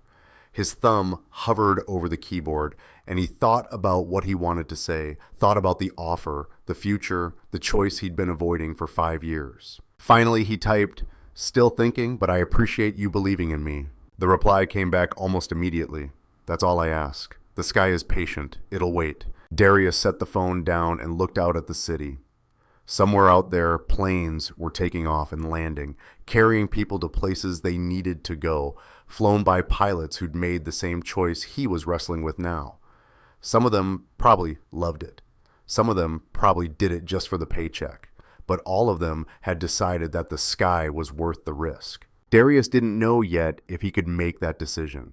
But for the first time in 5 years, he wasn't afraid to think about it. He turned away from the window and climbed into bed. And as he closed his eyes, he let himself imagine what it might feel like to fly again. Not in an emergency, not with everything falling apart, but just to fly. To take a plane up into the clear blue and feel the world fall away and remember what it was like to be fully, completely alive. The image stayed with him as he drifted off to sleep. And for once, he didn't dream about crashing. He dreamed about coming home. The rest of the week in London unfolded the way Darius had originally imagined it. Museums and landmarks and quiet moments where he and Layla could just exist together without the weight of everything else pressing down. They rode the London Eye and watched the city spread out beneath them like a map come to life. They saw the crown jewels of the Tower of London, and Layla's eyes went wide at the sight of so much gold and so many stories about kings and queens who'd lived and died centuries ago. They walked through Hyde Park and fed the ducks, and Layla laughed when one of them got too aggressive and Darius had to shoo it away with his shoe. For those few days, Darius let himself pretend that life could always be this simple. But the investigation wasn't done with him yet. 3 days before they were scheduled to fly home, Darius received another message from Martin Cross. The CAA had completed its preliminary findings and wanted to present them in a final meeting. Attendance was optional, Martin said, but recommended. Darius stared at the message for a long time before he replied that he'd be there. The night before the meeting, Layla asked him if something was wrong. They were sitting in the hotel room after dinner, and she'd been coloring quietly at the desk while Darius sat on the bed, pretending to read a book he hadn't absorbed a single word of. When she spoke, her voice was small and careful, the way it always was when she was scared of the answer. "Daddy, are we in trouble?" Darius looked up. "What? No, baby, why would you think that?" "Because you keep getting messages and you look worried all the time." He set the book down and motioned for her to come over. She climbed onto the bed beside him and he wrapped his arm around her shoulders. "I'm not worried. I just have to go to one more meeting tomorrow and then we're done. After that, it's just us and home. What kind of meeting? The people who make the rules for airplanes want to talk about what happened on our flight. They want to make sure everything was done right. But you saved everyone. How could that be wrong? Darius smiled despite himself. That's a very good question, and you're right. It wasn't wrong. But sometimes grown-ups have to talk about things even when everyone agrees. It's just how it works. Layla leaned her head against his shoulder. I don't want you to get in trouble because of me. Hey, Darius turned so he could see her face. You listen to me. Nothing that happened was because of you. You're the reason I did what I did, and I'd do it again 1,000 times. You understand? She nodded, but her eyes were still worried. Come here. He pulled her into a proper hug and held her tight. We're okay, Lay, I promise. That night, after she was asleep, Darius stood at the window one last time and looked out at the city. Tomorrow would be the end of it. The final meeting, the final questions, the final moment where someone else got to decide whether what he'd done was heroic or reckless or somewhere in between. He'd spent 5 years trying to be invisible, trying to keep his head down and just get through each day without breaking. But the flight had changed that. It had put him in front of people who wanted answers, who wanted to know who he was and what he was capable of. And he couldn't hide anymore. The question was whether he wanted to. Kellen's words kept echoing in his head. The sky is waiting. You're a pilot who's not flying. You've got a gift and it's being wasted. Darius didn't know if any of that was true, but he was starting to think that maybe it was time to find out. The final meeting was held in the same conference room as before, but this time the atmosphere was different. Diana Ashford was there along with Martin Cross and Thomas Greaves, but Kellen was absent. In his place was a man Darius didn't recognize, tall in his early 60s, with the kind of presence that suggested he was used to being in charge. Diana stood when Darius entered. Mr. Cole, thank you for coming. This is Captain Richard Hayes. Darius's breath caught. The captain, the man he'd watched collapse in the cockpit, the man who'd been airlifted to Reykjavik, and whose fate Darius had been wondering about for over a week. Hayes stepped forward and extended his hand. His grip was firm and his eyes were clear and steady. Mr. Cole, I owe you my life. Darius shook his hand, too stunned to speak. I wanted to be here when the findings were presented, Hayes continued. I wanted to thank you in person for what you did. The doctors tell me I had a heart attack at 37,000 feet. If you hadn't been on that plane, if you hadn't stepped up, I wouldn't be standing here. None of us would. I've got a long recovery ahead and my flying days are over, but I'm alive. My wife got to see me again. My kids still have a father. Hayes' voice thickened. That's because of you. It's because of a lot of people, Darius said quietly. Jason kept his head. The crew kept the passengers calm. You got us as far as you did before you went down. It wasn't just me. Maybe not, Hayes said, but you're the one who brought us home. Diana cleared her throat. Gentlemen, if we could take our seats, I'd like to go over the findings. They sat, and Diana opened a folder in front of her. The Civil Aviation Authority has completed its investigation into the events of Britannia Airways Flight 447 on the night of February 1st. We've reviewed the flight data recorder, the cockpit voice recorder, and interviews with all crew members and key witnesses. Our findings are as follows. She paused, and Darius felt his pulse kick up. First, Captain Hayes' incapacitation was due to an acute myocardial infarction, a heart attack that was unforeseeable and unavoidable. There is no indication of negligence on his part or on the part of the airline's medical screening process. Second, First Officer Jason Carter performed his duties in accordance with training and protocol. His decision to request assistance from a qualified passenger was appropriate given the circumstances. Third, the decision to divert to Vagar Airport was sound and likely prevented a catastrophic outcome. The alternative of continuing to Shannon would have resulted in a loss of hydraulic control during final approach with a high probability of total loss of the aircraft and all souls on board. Darius's chest loosened slightly. Diana continued. Fourth, the actions of Mr. Darius Cole in assuming control of the aircraft were technically in violation of several regulations regarding unauthorized persons in the cockpit. However, given the emergency nature of the situation, the qualifications of Mr. Cole, and the outcome of the flight, the CAA has determined that no punitive action is warranted. In fact, we are recommending that aviation authorities consider revising protocols to allow for more flexible use of qualified passengers in emergency situations. She looked up at Darius. In short, Mr. Cole, you're cleared. Not only that, but you're being commended for your actions. The CAA will be issuing a formal letter of recognition, and I've been authorized to tell you that the aviation community owes you a debt of gratitude. Darius didn't know what to say. He'd expected questions, maybe criticism, possibly consequences. He hadn't expected this. Martin spoke up. The airline would also like to formally thank you, Mr. Cole. We're issuing you a lifetime travel voucher, unlimited flights on Britannia Airways for you and your daughter, and we'd like to make a donation in your name to a charity of your choice. That's not necessary, Darius said. It is to us, Martin replied. You saved 179 lives, including several of our crew members. That's worth more than we can ever repay. Thomas Greaves, the lawyer who'd been silent until now, spoke up. The airline is also prepared to offer you a position should you be interested. We're always looking for experienced pilots, and your background speaks for itself. Darius looked at him surprised. You spent the last meeting trying to prove I was a liability. That was before the findings came in. Now you're an asset. Thomas's expression didn't change. The offer stands if you want it. Darius shook his head. I appreciate it, but I'm not looking for a job. Fair enough, but if you change your mind, the door's open. Diana closed her folder. That concludes the formal portion of this meeting. Mr. Cole, unless you have questions, you're free to go. Darius stood, but Captain Hayes caught his arm. Can I speak with you for a moment privately? Darius nodded, and they stepped out into the hallway.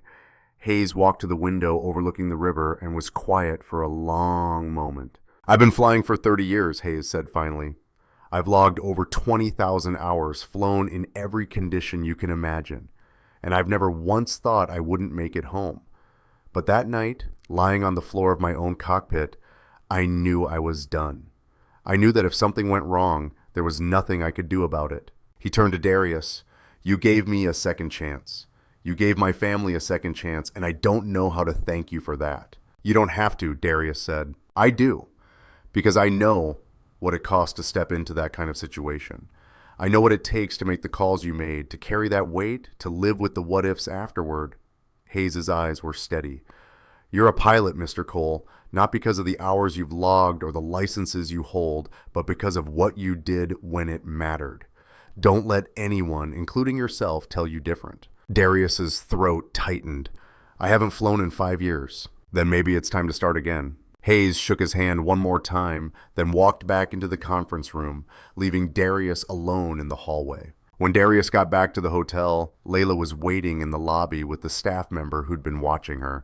She ran to him the moment she saw him, and he scooped her up and held her close. How did it go? She asked. It went good, baby. Really good. So we're not in trouble? We were never in trouble, but now it's official. She hugged him tighter. Can we go home now? Yeah, let's go home. They flew back to Chicago 2 days later. The flight was uneventful. Smooth skies, professional crew, the kind of routine journey that most people took for granted. Layla fell asleep halfway through, and Darius sat beside her and stared out the window at the clouds below. He thought about the last 2 weeks. The emergency, the landing, the investigation, the meetings. He thought about Kellen's offer and Hayes' words, and the feeling he'd had in the cockpit when everything had clicked into place. He thought about Layla and the life they'd built together, small and fragile, and entirely theirs. And he thought about what came next. When they landed at O'Hare, Darius expected to collect their bags and catch a cab home and slip back into the rhythm of their normal life. What he didn't expect was the crowd waiting at arrivals. There were at least 50 people, passengers from the flight, some with family members, others holding signs. When they saw Darius, they started clapping. Someone shouted his name. A woman stepped forward with tears streaming down her face and said, Thank you for bringing my husband home." Darius stopped, overwhelmed, and Layla pressed close to his side. Then he saw Kellen standing at the back of the crowd with a grin on his face. The passengers surrounded them, shaking Darius's hand, hugging him, thanking him. The man who told Darius about his daughter's wedding was there with his daughter beside him, and she hugged Darius and said, "I wouldn't have a father to walk me down the aisle without you." Jason was there too, looking healthier than he had in the Pharaohs, and he gripped Darius's shoulder and said, "I told them all to come. I hope that's okay." "It's okay," Darius said, his voice rough. Then Kellen stepped forward. Beside him was a woman Darius recognized, Sandra, the lead flight attendant, and a man in a maintenance uniform who looked vaguely familiar. Kellen was carrying something, a wooden frame with glass over it. "We wanted to give you this," Kellen said. He handed the frame to Darius. Inside was a model of a 767 mounted on a small base. Engraved on a plaque beneath it were the words, "To Darius Cole, call sign Raven, who flew when the sky needed him most, with gratitude from the passengers and crew of Flight 447. Darius stared at it, unable to speak. "There's more," Sandra said. She handed him an envelope. "Everyone on the flight contributed.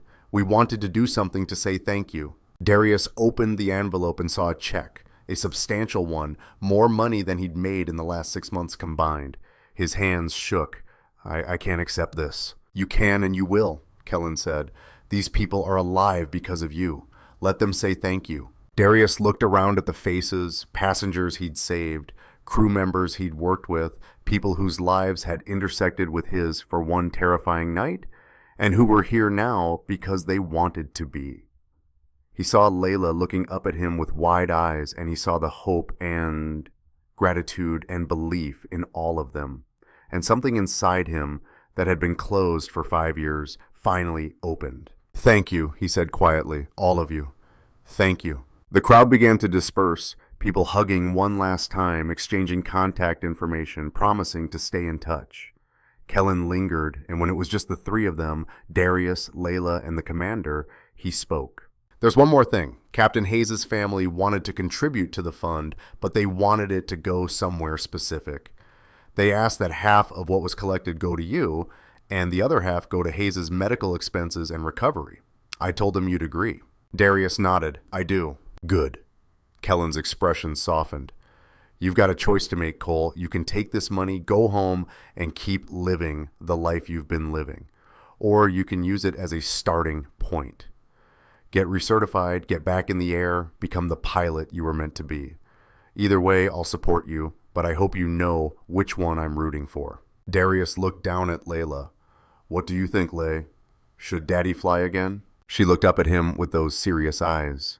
"Will it make you happy?" "I think it might. Then you should do it." Darius smiled and ruffled her hair. Then he looked at Kellen. "I'll call you next week.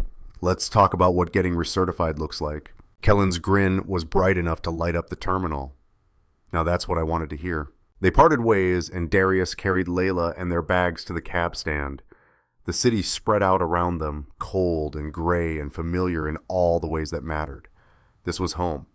This was where they'd built their life piece by fragile piece. And it wasn't much, but it was theirs. And now maybe it could be more. A week later, Darius sat at the kitchen table with his laptop open, filling out the application for recertification. Layla was at school, and the apartment was quiet, except for the hum of the refrigerator and the distant sound of traffic outside. On the wall above the table was a framed photo of a beautiful black family, Darius, Imani, and baby Layla, taken back when he still wore a uniform more often than a hoodie. He'd been staring at the screen for 10 minutes, his cursor hovering over the submit button when his phone rang. It was a number he didn't recognize. "Hello, Mr. Cole. This is Marianne Graves." Darius tensed. The lawyer, the woman who'd questioned everything he'd done. "Miss Graves, what can I do for you?" "I wanted to apologize again for my behavior on the flight and afterward. I was scared and I lashed out at the person who saved my life. That was inexcusable." "You already apologized. It's fine." "It's not fine, but I'm hoping I can make it up to you." She paused. "I work in aviation law, as I mentioned. Part of what I do is help pilots navigate regulatory issues, certification challenges, and employment disputes. I heard through the grapevine that you're looking to get recertified." "How did you hear that?" "Commander Kellen and I have mutual acquaintances. He may have mentioned it." Darius smiled despite himself. Of course he did. "If you're serious about getting back in the air, I'd like to offer my services. Pro bono. It's the least I can do. Darius was silent for a moment. Why would you do that? Because I owe you my life and because I spent a career tearing people down in courtrooms, and I'd like to spend some time building someone up instead. Her voice was sincere. Let me help you, Mr. Cole, please. Darius thought about it, then said, okay, let's talk. They talked for an hour, and by the end of the call, Darius had a clear path forward. Recertification courses, simulator time, medical exams, and a network of contacts in the aviation world who could help him find the right kind of flying. The kind that would let him be home for Layla, that would let him have the sky without losing the ground. When he hung up, he looked at the application on his laptop and clicked Submit. 3 months later, Darius stood on the tarmac at a small airfield outside Chicago, his hand resting on the wing of a Cessna 172. It was a far cry from an FA-18 or a 767, but it was an airplane and it was waiting for him. Beside him, the flight instructor, a woman in her 40s with sharp eyes and a no-nonsense attitude, handed him the keys. You ready? I think so. You think or you know? Darius smiled. I know. Good. Let's see what you've got. He climbed into the cockpit, and the moment his hands touched the yoke, everything else fell away. The months of training, the certification exams, the long nights studying procedures he'd thought he'd forgotten, it all crystallized into this single moment. He ran through the pre-flight checks, started the engine, and taxied to the runway. The instructor's voice crackled through the headset. You're clear for takeoff. Darius pushed the throttle forward, and the plane began to roll. The runway disappeared beneath him, and then the wheels left the ground, and he was flying. The sky opened up around him, clear and blue and infinite, and for the first time in 5 years, Darius felt like he could breathe. He flew for an hour, practicing maneuvers, getting a feel for the controls, remembering what it was like to be a part of the sky, instead of just looking up at it. When he finally landed, his instructor was grinning. Not bad for someone who hasn't flown in half a decade. Thanks. You've got the job, by the way. That is, if you still want it. Darius had been offered a position with a small charter company, flying business executives, medical transports, and occasional cargo runs. The hours were flexible, the pay was decent, and most importantly, he could be home every night. I want it, he said. That evening, he picked Layla up from school and took her to the park. They sat on the swings, and she kicked her legs back and forth, her laughter bright and clear in the cool air. Daddy, did you fly today? I did. Was it scary? A little, but mostly it was amazing. She looked at him, her eyes shining. I'm proud of you. Darius's throat tightened. I'm proud of you too, baby. Why? I didn't do anything. You were brave when I had to leave you on the plane. You were strong when things were scary. And you believed in me when I didn't believe in myself. He reached over and took her hand. That's everything. Layla squeezed his hand and they swung together in comfortable silence. That night, after Layla was asleep, Darius stood on the roof of their building, the same place he'd stood 1,000 times, looking up at the sky and wondering what it would feel like to be part of it again. But this time was different. This time he wasn't wondering. He pulled out his phone and opened the photo gallery. There was a picture from the flight. Someone had taken it in the terminal in the Faroes, showing Darius holding Layla, both of them exhausted and alive. He stared at it for a long moment, then scrolled to the next photo. It was from today. Layla at the airfield, standing beside the Cessna, her smile bright enough to rival the sun. Darius looked up at the stars, and for the first time in 5 years, he didn't see the sky as something he'd lost. He saw it as something he'd found again. A month later, the official CIA report was released to the public. It praised Darius's actions, commended the crew, and recommended changes to aviation protocols. The media picked it up, and for a few days, Darius was back in the spotlight. Interviews, news segments, people calling him a hero. He declined most of it. He'd said what he needed to say, and the rest didn't matter. What mattered was the life he was building. Flying 3 days a week, spending the rest of his time with Layla, coding on the side to keep the bills paid. It wasn't glamorous and it wasn't easy, but it was his, and it was enough. One evening, 6 months after the flight, there was a knock on his door. Darius opened it to find Captain Hayes standing in the hallway, looking healthier than he had any right to after a heart attack. "Captain," Darius said, surprised, "what are you doing here?" I was in town visiting family and I wanted to stop by. Do you have a minute? Of course. Come in. Hayes stepped inside and looked around the small apartment. The secondhand furniture, the drawings Layla had taped to the walls, the life that was modest but warm. You've got a good place here. It's home. Hayes nodded. I wanted to give you something. He pulled an envelope from his jacket and handed it to Darius. Inside was a photograph. Hayes in his captain's uniform, standing beside his family.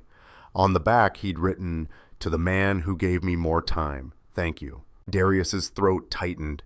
You didn't have to do this. I wanted to. I wanted you to know that every day I get with them is because of you. Hayes's eyes were bright. I heard you're flying again.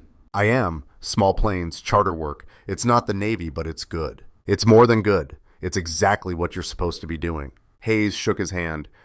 Take care of yourself, Darius, and take care of that little girl. She's lucky to have you. I'm the lucky one. Hayes left, and Darius stood in the doorway for a long moment holding the photograph. That night, after Layla was asleep, Darius sat at the kitchen table and wrote a letter. Not to anyone in particular, just words on a page. A way to make sense of everything that had happened.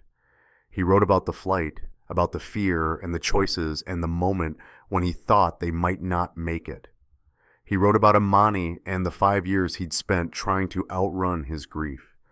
He wrote about Layla and the way she'd looked at him when he'd come back from the cockpit and the way she'd told him she was proud. And he wrote about the sky, how he'd thought he'd lost it forever and how it had been waiting for him all along. When he finished, he folded the letter and put it in a drawer. Maybe someday Layla would read it. Maybe she'd understand what it meant to walk away from something you loved and find your way back to it. Or maybe she'd just know that her father had done the best he could and that was enough. Darius turned off the light and walked to the window. Outside, the city was quiet, the stars hidden behind clouds. But somewhere up there, beyond the weather and the noise, the sky was waiting. And this time, Darius knew exactly where he belonged. He belonged in the cockpit, hands steady on the yoke. He belonged at the kitchen table, helping Layla with her homework. He belonged on the roof, looking up at the stars and remembering that the world was bigger than his fears. He belonged here with his daughter, building a life that was small and imperfect and entirely theirs. The sky wasn't home. It never had been. Home was wherever Layla was, but the sky was part of who he was. And walking away from it hadn't changed that, so he'd keep flying, not because he had to, but because he wanted to, because the sky had given him a second chance, and he wasn't going to waste it. Darius smiled and turned away from the window. Tomorrow he'd wake up early and make Layla breakfast. He'd walk her to school and kiss her forehead and tell her he loved her. Then he'd drive to the airfield and climb into a cockpit and take to the sky, carrying passengers who trusted him to bring them home safely. And he would, because that's what pilots did. They flew through the storms, navigated the turbulence, and brought everyone home. And Darius Cole, call sign Raven, father, survivor, the man who'd landed a dying plane in the middle of the North Atlantic, was ready to fly.